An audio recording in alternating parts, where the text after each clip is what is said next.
નમસ્કાર, મારું નામ પાટા વિભૂતિ છે. હું ધોરણ 6 માં અભ્યાસ કરું છું. આજે તમારી સાથે એક પ્રયોગ રજૂ કરીશ, તે તમે શાંતિથી જોજો. મારા પ્રયોગનું નામ છે ખાદ્ય પદાર્થમાં ચરબીની હાજરી તપાસ.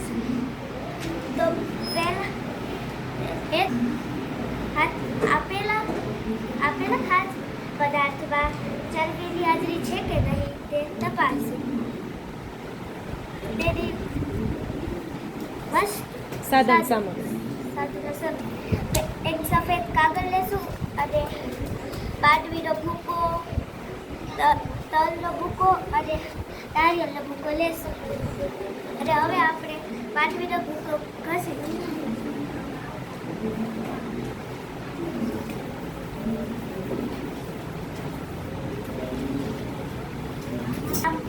આપણે હવે માંડવીનો ભૂકો ઘસ્યો છે. અહીંયા આમાં જોવા મળશે. આ ફોટો પાછળ હતો તે આગળ પણ જોવા મળશે.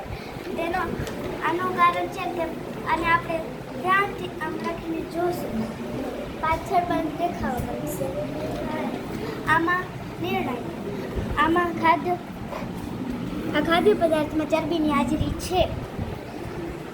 હવે આપણે એવી જ રીતના લેશું તલનો ભૂકો.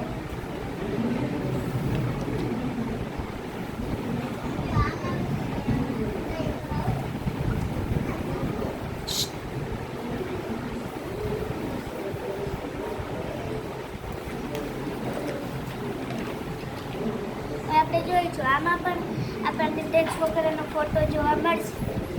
તો એનો હવે તો આપણે બાજુમાં ગઈશું ને, અહીંયા ગઈશું ને, અહીંયા આપણને દાગ હા, પણ અહીંયા પણ હજુ વ્યવસ્થિત કશો, હજુ ફરીથી કશ.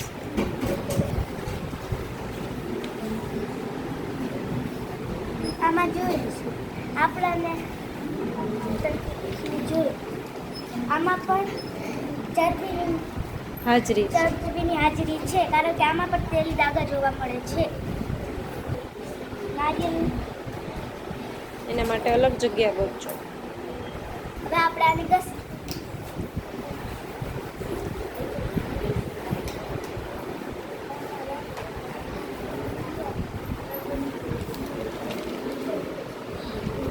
જોઈશું આને.